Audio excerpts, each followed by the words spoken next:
गजेंद्र शर्मा जी, ग्वालियर से। श्री हरिवंश गुरु जी महाराज जी। गुरुदेव भगवान, आपके चरणों में कोटि कोटि प्रणाम। गुरुदेव, जब सारे अच्छे बुरे कर्मों का फल हमें ऊपर मिल जाता है, स्वर्ग और नरक के रूप में, तो फिर उसका प्रभाव अगले जन्म में क्यों दिखता है? जैसे कि आप बोलते हैं कि पुराने जन्म जब के आप कर्मों का हिंसा करते हैं, चोरी करते हैं, तो न्यायालय में जब दंड मिलेगा वो तो अलग होता है ना। लेकिन पुलिस पिटाई करती है, अपमानित करती है, हथकड़ी डाल के ले जाती है, आपको कई वर्ष बिना न्याय विभाग के फाइनल होते आपको दंड मिलता है। फिर फाइनल जब मिल निकलता है, फिर और इसके बाद जब होता है तो आपको बहुत गंदी नजर से समाज देखती है।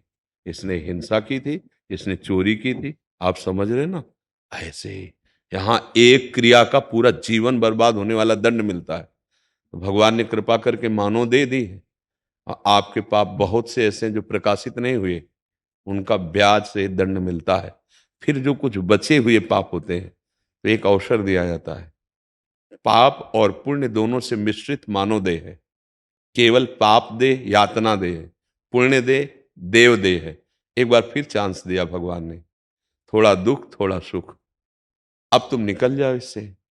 भगवान का भजन करो, दूसरों की सेवा करो, सतमार्ग के पथिक बनो, तो शुभ अशुभ दुर्ग विध्वंस बल तब जयति जयति जग उच्चर। शुभ और अशुभ दोनों का नाश कर दिया और भगवान की प्राप्ति कर ली। समझ पा रहे हैं आप? हाँ, दंड तो फाइनल में बाद में मिलता है। पिटाई, अपमान, परिवार, रिश्तेदार, नातेदार, सबको जो क्लेश होता है ये ब्याज में होता है। आजीवन जो कारागार या फांसी जो दंड मिलेगा वो तो न्यायाधीश बाद में देगा। न्याय होते होते बहुत समय नष्ट हो जाता है, उसको कष्ट भोगते हुए हो जाता है ना। ऐसे ही जीव को नरक आदि यंत्रणा भोगने के बाद कुछ बचे, जैसे अब उसको कहा गया कि आपको 20 साल की सजा और 1 लाख रुपया का जुर्माना। सजा ही काफी थी, 20 साल जेल में बंद होगा, अब वहीं कमा और प्रति महीने कटेगा तेरा 1 लाख का जुर्माना है। तो ऐसा तुम समझो जुर्माने का पाप जो है वो मानव देह में दे करके हमें भेज दिया गया। थोड़ा पाप थोड़ा पुण्य दोनों से मिश्रित ये मानव देह बहुत थोड़ा है। छोटे छोटे पाप के दंड यहाँ मिल रहे हैं, बहुत बड़े पाप का दंड तो नरक में मिलता है। ये जो थोड़ा दुख आया, आप उन्नतिशील कर्म कर रहे हैं लेकिन आपकी उन्नति नहीं हो रही, वो पाप आपको परास्त कर रहा है। अगर हम प्रभु का नाम जप करें, दूसरों की सेवा करें और अपने कर्तव्य में स्थित रहें, सुख दुखे समय कृत्वा लाभा लाभो जया जय हो। अब चाहे सुख मिले या दुख, लाभ हो या हानि, जय हो या पराजय, मैं अपने धर्म से डिगने वाला नहीं, जीत गया संसार को, वो प्रभु को प्राप्त कर ले गया। समझ पा रहे हैं आप? अच्छा, दंड क्या है कि हमारे सामने नहीं मिलता, नहीं तो सुधार बहुत जल्दी हो जाए। अब सिस्टम है ऐसा भगवान का। अब जैसे चौड़े पे चौराहे पे मारकोण उसकी खाल उतारी जाए, जो छोटी छोटी बच्चियों से व्यभिचार कर रहे हैं, पापाचरण करते हैं, तो अभी सुधार शुरू हो जाए। बिना किसी सिफारिश के टांग दो, ऊपर चौराहे पे टांग दो, साफ देखें कि ये व्यभिचारी की ये दुर्दशा होती, हिंसक की ये दुर्दशा होती, चोरी करने वाली की ये दुर्दशा होती। अब पिटाई होती है, अपमान होता है, पर वो बहुत चार दीवारियों के अंदर होता है, तो समाज को उसको दिखाई नहीं देता। उसको लगता है क्या फल मिला होगा, अरे दुर्गति हो जाती है। तो अब नरक की चार दीवारी पूरे विश्व का जेल है। जैसे बड़े खतरनाक लोग नहीं बोले तिहाड़ जेल में रखे गए, इस जेल में रखे गए, तो त्रिभुवन का बहुत बड़ा जेल जिसे नरक कहते हैं, उसमें रहम नाम की कहीं कोई गुंजाइश नहीं है, भारी दंड मिलता है। कुछ पाप जब बचते हैं, जैसे स्वर्ग का पुण्य भोगने के बाद कुछ पुण्य बचे, तो उन दोनों को मिश्रित करके मानव देह दे दिया गया। अब हम ऐसा करें, पाप और पुण्य, संचित कर्म और प्रारब्ध कर्म सबका नाश करके इस जन्म में हम प्रभु को प्राप्त हो जाएं। वो नाम जब से होगा, भगवद आश्रित हो जाओ, जो नाम प्रिय हो। जैसे हम वृंदावनवासी तो राधा राधा राधा राधा हमारा जीवन, हमारा प्राण, हमारा सर्वस्व है। आपको राम कृष्ण हरि माँ जो नाम प्रिय हो, वो हमारे प्रभु एक ही हैं, उनके विविध नाम हैं। नाम जप करो, दूसरों को सुख पहुंचाने की बात पकड़ लो, ये बड़ी सूक्ष्म बात है। दूसरों को जो सुख पहुंचाने की बात आ गई तो अब आप सुखी हो जाओगे। यहां सबके हृदय में एक कमी है, दूसरों से सुख छीनने की बात है, दूसरों से सुख भोगने की बात है, लेने की, वही उसको बांधती चली जा रही। दूसरों से सुख लेने की बात जितनी बढ़ेगी उतना ही बड़ा राक्षस तुम्हारा स्वभाव हो जाएगा। देख लीजिए, जब सुख लेने की बात बढ़ी तो जिनका रक्षा किया जाए, जिनका पोषण किया जाए, उनका शोषण होने लगा। जिनकी पूजा की जाए उनकी हत्या कर रहे हैं, उनको घर से निकाल रहे हैं। अब देखो, सुख लेने की वासना इतनी बढ़ गई तो घोर पापाचरण में उतर गए। अगर सुख देने की बात आ जाए तो अपने प्राणों की बाजी भी लगाकर वो दूसरे की रक्षा करेगा। और वो परहित सरिस धर्म नहीं भाई। सबसे बड़ा धर्म हो गया दूसरे का हित करना, दूसरों को सुख पहुंचाना। नाम जप करो, दूसरों को सुख पहुंचाओ, अपने दुख की परवाह मत करो, तो आप महात्मा बन जाएंगे अंदर से। और जो महात्मा होता है परमात्मा को अपने अधीन कर लेता है। महान सद्गुण जो भागवतिक देवी संपदा है उसमें भगवान रीझ जाते हैं। ऐसे भगवान रीझ जाते हैं जैसे बछड़े को पकड़ लो, गाय की तरफ देखो भी मत, गाय रंभाती हुई आएगी जहां बछड़ा जाएगा। ऐसे यदि आप सतमार्ग में चलेंगे, नाम जप करेंगे, अच्छे सद्गुणी बनेंगे, दूसरों की सेवा करेंगे, तो आप देखना ना चाहो तो भी भगवत साक्षात्कार की योग्यता आपके अंदर जागृत हो जाएगी। पक्का मान लीजिए। सुभाष जी, जम्मू से। राधे राधे महाराज जी, आपके चरणों में कोटि कोटि प्रणाम। गुरुदेव, मेरी शिव भगवान में बहुत भक्ति है और मैंने घर पे छोटे शिवलिंग भी रखे हैं और उनकी सेवा भी करता हूँ। महाराज जी, अब आपको सुनकर राधा नाम से प्रेम हो गया है। आप कहते हो कि एक नाम पकड़ लो और उसको जपो, ना तो मैं शिवलिंग की सेवा छोड़ सकता हूँ ना ही श्री जी के राधा नाम को। बहुत मुश्किल में हूँ महाराज जी, कृपया समाधान अब मुझे ये पता नहीं कि आप कितने शिव अनन्य हैं, लेकिन इस छाती को पता है कि शिव और अम्बा के सिवा कोई है ऐसी सत्ता ही हमारे हृदय में नहीं थी। आप कितना शिव समर्पित हैं आप जाने, लेकिन यहाँ तन मन वचन प्राण सर्वस्व शिव को समर्पित उन्हीं घाटों पर काशी नगरी के, जो आकाश वृत्ति से मिल जाए उसी से उदर पोषण ने अनन्य भगवान शिव का उन्होंने दे दिया। देखो ये, लेकिन अनन्यता मुझे दे दी प्रियालाल की, ये शिव जी ने ही दी है, वो भगवान शंकर ने ही दी। तो मुझे भगवान शिव और अम्बा जगदम्बा ने ये प्रियालाल की उपासना दी। बस अब अनन्य भाव से इसे हमारे शिव प्रसन्न, हमारी अम्बा प्रसन्न और हमारे आराध्य देव तो प्रसन्न है ही। आप शिव उपासना करते रहिए, जब वो बदलेंगे तब आपको ये भ्रम खत्म हो जाएगा कि मैं शिव को छोड़ रहा हूं। नहीं नहीं, गौरांग गंगाधर भगवान शिव ही आपको दिखाई देंगे। इधर गोरी प्रियाजू के जो आभा है वो कर्पूर गौरम करुणावतारम, तो इधर गोरी भोरी जो हमारी प्रिया जी है, हाँ आभा आपको वही नजर आएगी अपने आराध्य देव की, दूसरा कोई नहीं है। इस सृष्टि में एक ही तत्व है, दूसरा कोई नहीं है। तो अगर आप आराधना भगवान शिव की अनन्य भाव से करें तो वो जब कृपा करते हैं तो यही प्रदान करते हैं। नरसिंह मेहता जी की भाभी थोड़ा रुद्र स्वभाव की थी, कड़ुआ स्वभाव था, बहुत जल्दी नाराज हो जाना। तो भाई बड़े सीधे थे, तो वो तो नरसिंह जी को प्यार करते थे, तो नरसिंह जी साधु संग में जाते थे। बच्चापन से स्वभाव था उनका, जहां सत्संग होता साधु संग होता वहां जाते, और जब लौट के आते तो गालियां पड़ती। भाभी बहुत कड़ुआ स्वभाव, वो बहुत क्रोध करती। एक दिन बड़े भाई की अनुपस्थिति में उन्होंने बहुत झिड़का और कहा तुम्हें उन संतों की कसम है अगर हमारे घर में कदम रखो। तब नरसिंह जी वहीं रुक गए। अभी तक गाली दिया, मारा भी, अपमानित किया, मुझे दुख नहीं हुआ क्योंकि आप मां के समान हैं, पर आपने आज मेरे संतों की कसम रख दी, अब मैं इस डेयरी में प्रवेश नहीं करूंगा। चल दिए। मन में था कि अब कहाँ जाऊं, तो एक जंगल में भगवान शंकर का मंदिर था, वहीं पढ़ रहे हैं, वहीं मंदिर में जाके। अब जंगल में था तो कोई भोजन के लिए पूछा नहीं, 2 दिन 3 दिन 4 दिन ऐसे। अम्बा जी को बड़ी व्याकुलता हुई, उनका प्रभु आप देख रहे हो आपके मंदिर में भूखा, और मैं अन्नपूर्णा हूं, मैं ये सह नहीं सकती, आपको चलना होगा। प्रभु महादेव जी और अम्बा वहां गए। नरसिंह मेहता जी को कहा तुम क्या चाहते हो, क्यों तुम यहां ऐसे पड़े हो। बोले प्रभु आप सर्वज्ञ हो, आप जानते हो जिसको संसार में ठोकर लगा दी जाती है उसके लिए आपका ही दरबार होता है। नाथ मैं आपकी शरण में हूं, तो क्या चाहते हो। प्रभु हमारे अंदर कोई चाहे नहीं, आपको जो अच्छा लगे सो दे दो। तो सदेह भगवान की दिव्य रास में ले गए महादेव जी, सदेह, और वहां रास का दर्शन किया। और इनको सेवा दी मशाल ऐसे की। तो इतने भाव में डूब गए नरसिंह मेहता कि उनका जो तेल आया मसाल का हाथ भी जल रहा है। तो भगवान तत्काल आए अपने पीताम्बर को और अपने गले की माला उतार के दी, मोर पंख दिया और कहा हर समय अब तुम मेरे प्रेम में मगन रहोगे। नरसिंह मेहता जी के लिए कितनी बार भगवान अवतार लिए, कितनी बार दिव्य लीलाएं की, चावल से हाथ बन करके भात भरना और क्या क्या लीलाएं, और शिव के अनन्य। और क्या मिला? श्यामा श्याम का रास रस।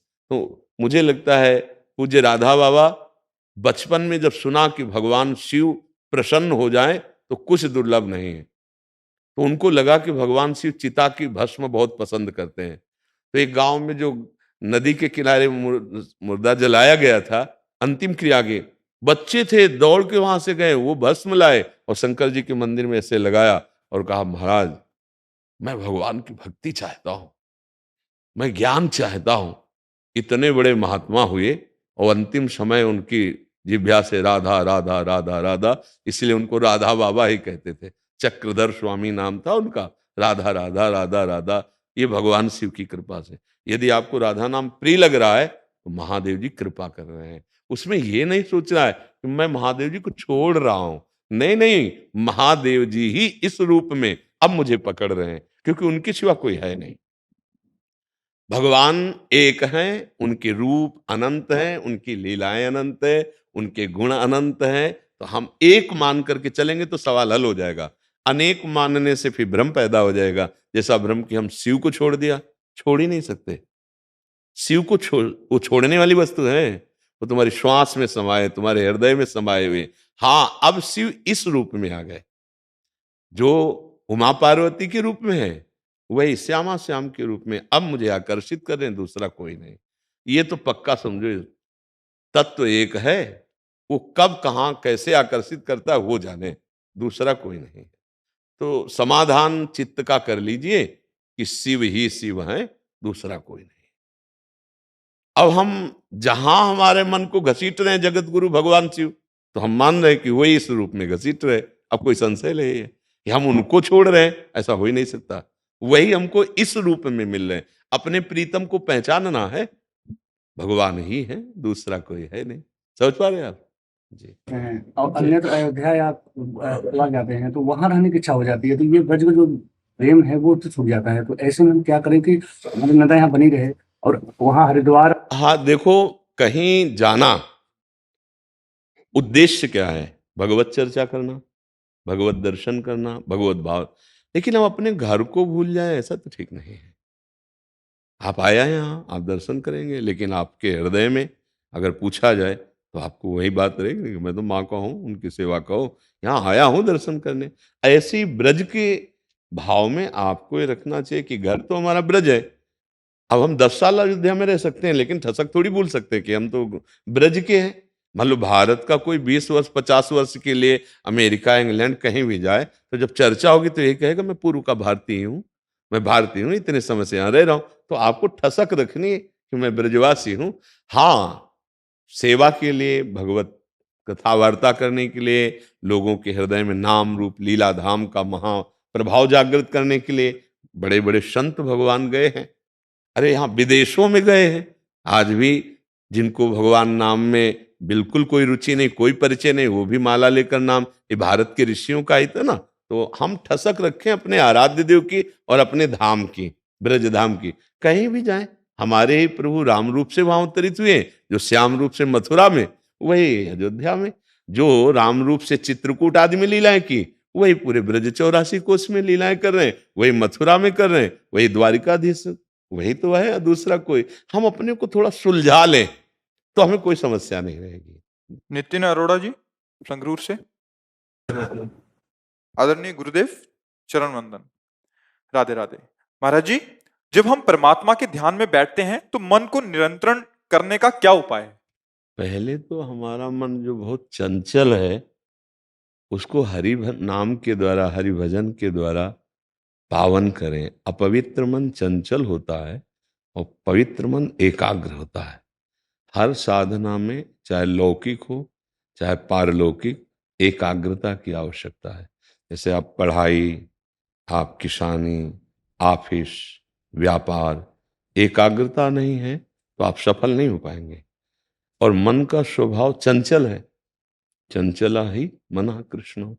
भगवान से कह रहे हैं अर्जुन, बहुत चंचल है ये देखो शाखा प्रशाखा से भागता नजर आएगा, अगर गौर से इसे देखो तो कभी एक क्षण भी टिकना नहीं चाहता। अब इसी बात की साधना है कि हम इसको अधिक से अधिक रोकें। देखो इसको पकड़ा गया, जैसे आप 10 मिनट नाम जब शुरू करें, महीना 2 महीना, और इसके बाद उस 10 मिनट में कोई भी आ जाए और आपको विक्षेप देना चाहे तो आपके मन में जलन पैदा हो जाएगी। 10 मिनट तो मैं नाम जप करता हूं, इसी समय तेरे को बात करनी है, इसी समय सब काम, इस समय हम नहीं बात करेंगे। मतलब मन 10 मिनट राजी हो गया ना। अब उस 10 मिनट से उसको धीरे धीरे अगर हम बना बढ़ाएं, उसको अपने मित्र बनाएं, तो हमें लगता है हम जहां चाहे उसको लगा सकते हैं। जैसे इसको प्रिय लगा भोग, तो कभी हमने ध्यान नहीं किया, कभी साधना नहीं की, कभी प्रयास नहीं किया, और स्वाभाविक ये चिंतन करता है, स्वाभाविक ही उसमें रस लेने लगता है। कोई भी भोग हो, रसेंद्री का, जनेन्द्री का, श्रवणेन्द्री का, नेत्रेंद्री का, त्वगेन्द्री का, शब्द स्पर्श रूप रसगंध, बड़े बिना प्रयास के आराम से एकाग्रता पूर्वक उसका चिंतन करता है। वो विक्षेप बर्दाश्त नहीं करेगा एकाग्रता में, लेकिन जब हम प्रभु की तरफ, तो ये विक्षेप देता है। इसकी गलती नहीं, गलती हमारी हुई कि हम बहुत समय से, बहुत जन्मों से इसको हमने भोगों में लगाया है। आज अब हम इसको प्रभु में लगाना चाहते हैं तो पूर्वाभ्यास उसका वो उसे वहीं जाता है जहां जहां उसकी रति है। आप देखना, अगर आपने कभी अमेरिका नहीं देखा तो आपकी कल्पना में भी नहीं आएगा, मन कभी नहीं जाएगा अमेरिका। लेकिन आपने अगर देखा है तो वो छलांग लगाएगा, 1 सेकंड में अमेरिका पहुंच जाएगा। इसकी चाल बहुत तीव्र है। बंबई, कलकत्ता, अमुक जगह, हमारा जहां जो देखा हुआ है, सुना हुआ है, संबंध माना हुआ है, इसी तार पे मन जाता है। पर बहुत जोर की रफ्तार, वायु भी इसके समान नहीं है। वायु तो अगर यहां से बंबई पहुंचना चाहे तो समय लगेगा, लेकिन मन को 1 सेकंड के कम हिस्से में पहुंच जाएगा। ये बहुत तीव्रगामी मन है। अब हम इसकी गलती सुधारते हैं। अब ये गंदी बातों में, गंदे आचरणों में, गंदे भोगों में बहुत काल से अभ्यस्त रहा है। अब इसे धीरे धीरे लगाते हैं।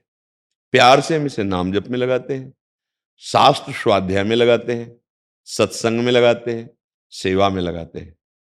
फिर ये समाधि में लग जाएगा। समाधि माने होता है भगवत स्वरूप में अचल मन का स्थापित कर देना। 10 मिनट, 20 मिनट, घंटा, 2 घंटा, 4 घंटा, या लाग समाधि अखंड अपारा। जैसे भगवान शिव, तो अगर आपका मन लग गया तो उठते बैठते, चलते फिरते, खाते पीते, हर समय समाधि रहेगी। ठाढ़े बैठे परे उताना, कबीर कहाँ हम राहें ठिकाना, ठिकाना अपने आराध्य देव में। अगर हम अभ्यास और वैराग्य के द्वारा इस मन को वश में करना चाहें तो बहुत जल्दी हो जाएगा। वैराग्य गंदी बातों में हट करेगा, ये आपको स्वीकृति नहीं देनी है, कुछ नहीं कर पाएगा। ये कह रहा है घड़ी उठा लो, आपको इधर नहीं, अभी कुछ नहीं कर पाएगा। बार बार आपको केवल जलाएगा, नहीं नहीं कोई नहीं देख रहा, उठा लो, कोई नहीं देख रहा, उठा, नहीं हमें जरूरत नहीं, हमें नहीं उठाना, हमें नहीं करना। वो अंदर की बात है, नहीं करना। वो जलाएगा, थोड़ी देर आपको परेशान करेगा, फिर शांत हो जाएगा। और आपके बिना रह नहीं सकता। इसलिए अब जब आप उससे बात कहोगे 5 माला नाम जप करो, वो आपको सहयोग देगा, क्योंकि वो आपको गिराने की चेष्टा करेगा, इसलिए पहले मित्र बनाएगा। तो आपको उसकी सत बातों पर तो दस्तखत कर देने हैं, और जहां असत बात में आवे फिर आपको हट कर लेना। नहीं नहीं, उसे कहते हैं वैराग्य। और सत कार्यों में लगाना उसे कहते हैं अभ्यास।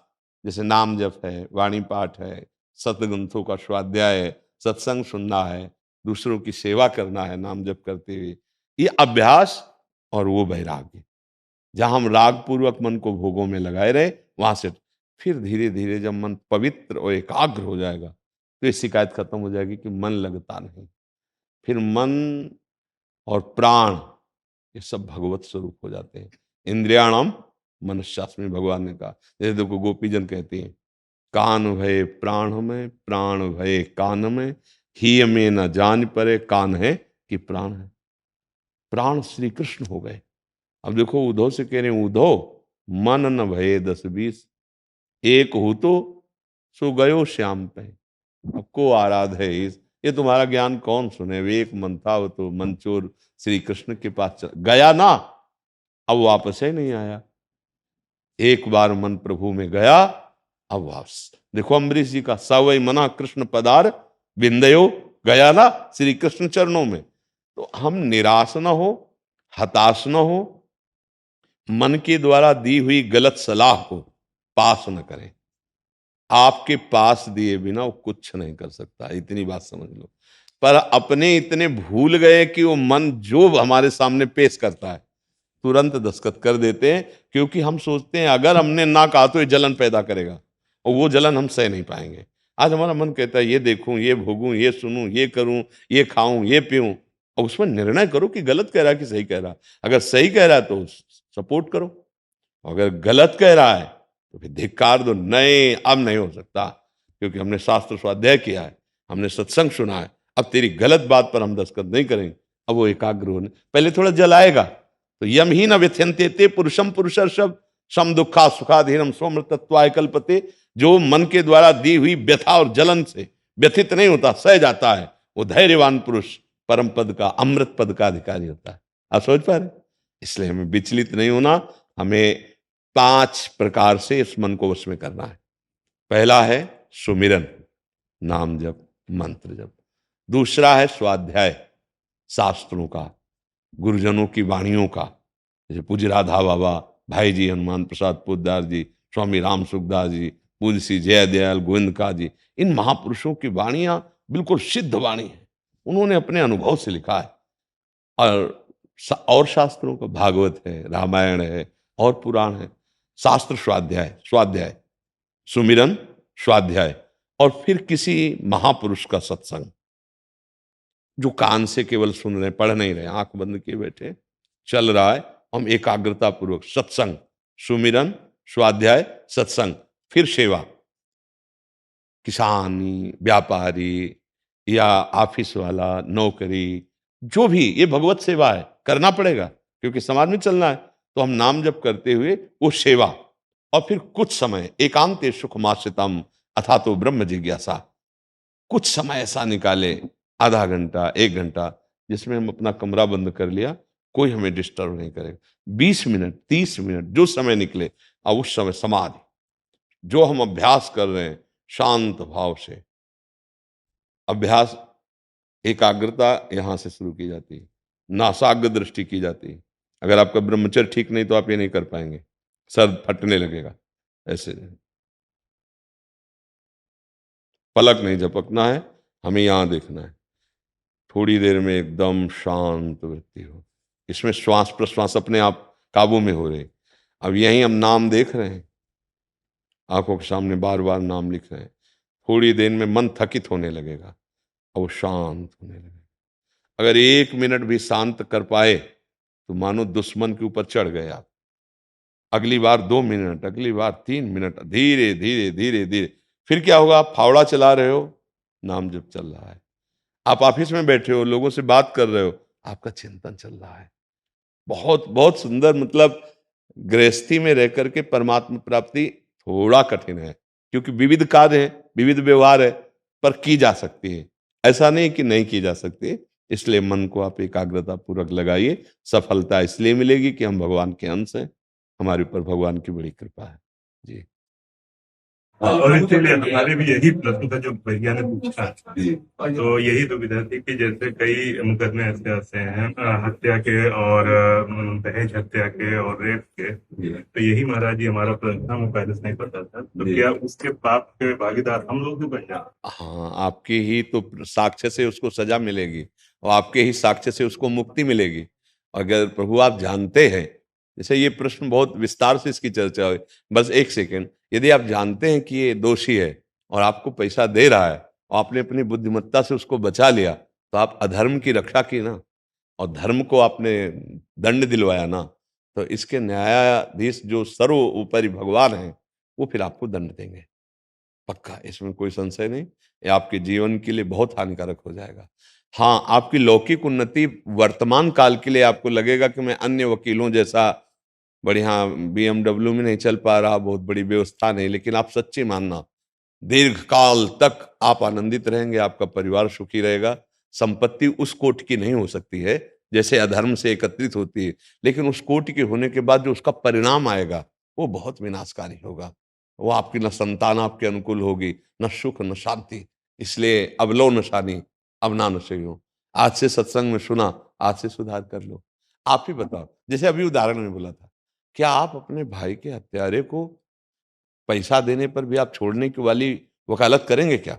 नहीं करेंगे ना। तो वो किसी के भाई का हत्यारा है, किसी के पुत्र का हत्यारा है, या किसी बहन बेटी का बलात्कार करने वाला है, तो क्या अपनी बहन के साथ कोई गलत दृष्टि ऐसा करता तो आप पूरी वकालत झोंक कर उसको दंड देने के, तो वही हम सोचेंगे, वही हम करेंगे, तभी हम अपने पद का सदुपयोग कर पाएंगे। नहीं तो प्रभु फिर तो व्यापार हो गया, पापाचरण हो गया। अगर आप जैसे बुद्धिमानों की शरण लेने पर निर्दोष न बच पाए और दोषी बच गए तो फिर क्या होगा? फिर वकालत का मतलब क्या रहा? फिर न्याय का मतलब क्या रहा? आप विचार करके देखना। वो गरीब आदमी आपको नहीं दे सकता 50 लाख रुपए, और वो अधर्मी आपको 1 करोड़ दे देगा, और उस गरीब को आपने फंसा दिया और उसको मुक्त कर दिया, तो सबका मालिक जो है वो तुम्हें ऐसी जगह फंसाएगा जहां से तुम मुक्त ही नहीं हो सकते, अंदर ही अंदर जलोगे। पूरे जीवन की बात कह रहे हैं, अनंत जन्मों से हमसे ये गलतियां होती आई, अब नहीं। आज आप साधु समाज में आए हो, आप संत के पास खड़े हो, अब जीवन का परिवर्तन हो। भूल हो गई सो हो गई, आगे से सावधान रहो। हम उससे बोला था कि हो सकता है आप साइकिल से चले, हो सकता है 4 लोग आपको समाज में उतना आदर न दे, लेकिन जब जगतपति आपको अपनी आदर दृष्टि से देखेगा तो किसी की ताकत नहीं कि आपको झुका सके या रौंद सके। आप विश्वास करना हमारी बात पे।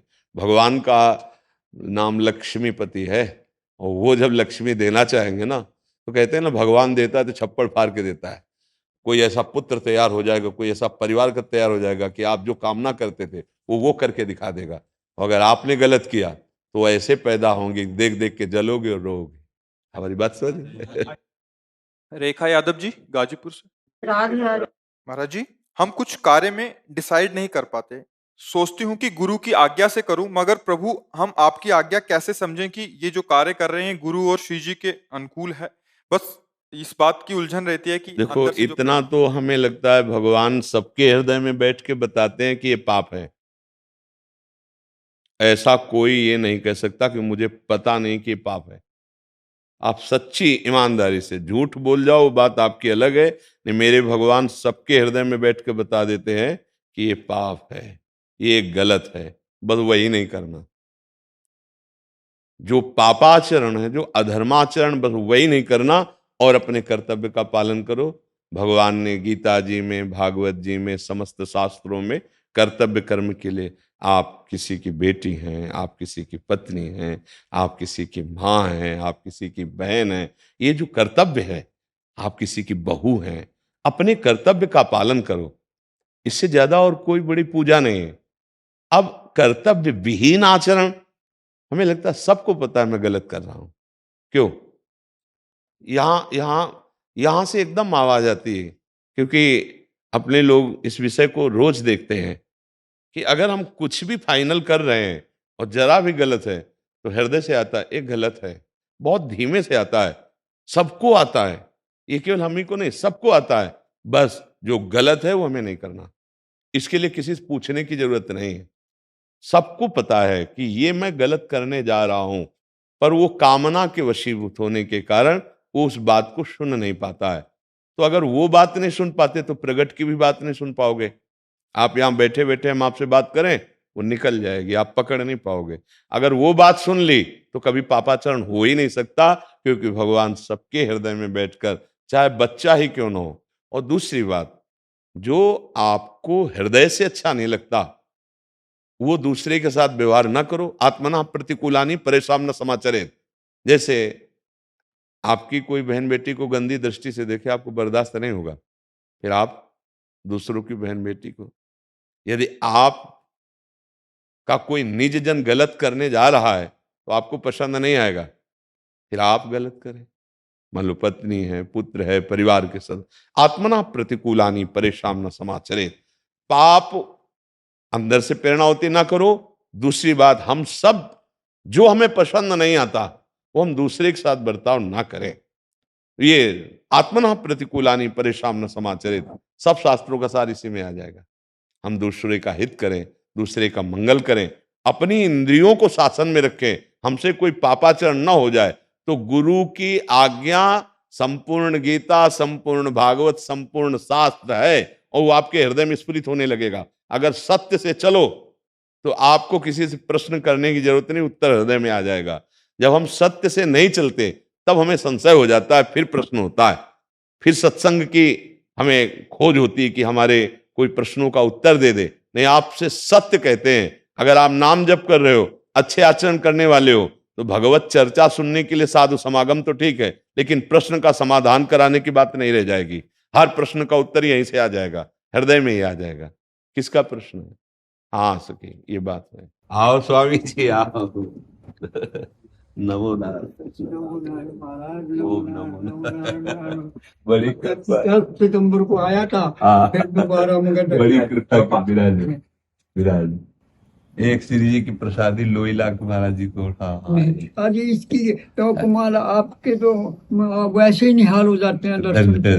ठीक से उड़ाओ, ठीक से। अरे आज्ञा करो, क्या सेवा करे। आज्ञा का अर्थ है जी कि मैं आनंद हो गया, निहाल हो गया। और जो मैंने आपसे 10 तारीख को प्रार्थना की थी और मैं 14 साल से जिस कार्य के लिए प्रयासरत था, 12 बार मैंने अनशन किया, वो कार्य नहीं कर सका था।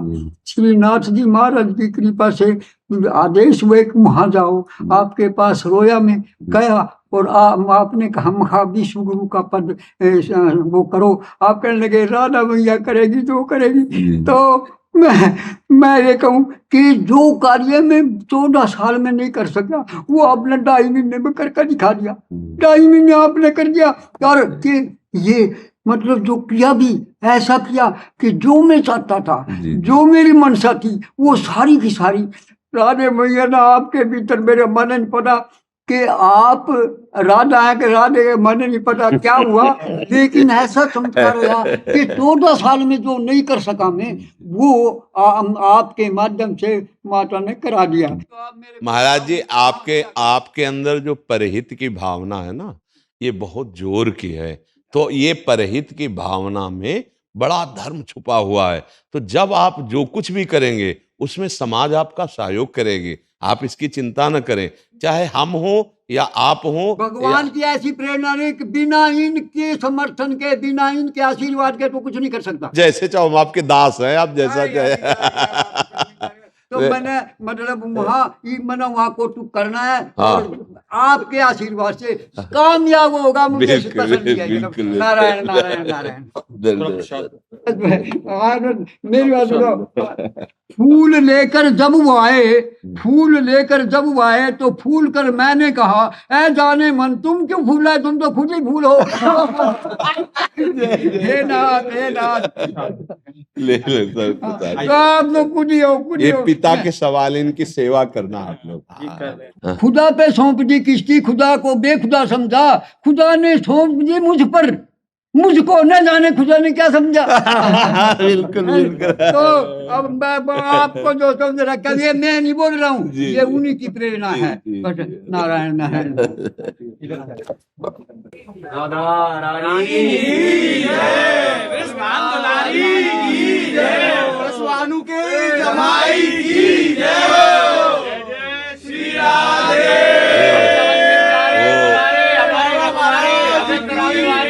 पूज्य प्रेमानंद जी की जय। आप सबके चरणों में प्रणाम। आप हमारे प्राण हो महाराज जी, तुम तो हमारा हृदय हो। आप सब। तुम्हें सही बताओ, हमारे ब्रज को एक नाम हुआ है। मैं जयपुर में रहूं, मैं जयपुर में पढ़ाई चल रही मेरी गोवर्धन गुरु, तुम्हें बताऊं मैं। और माँ मेरे लॉ कॉलेज में सब हरिवंश हरिवंश हरिवंश कॉलेज में सब माँ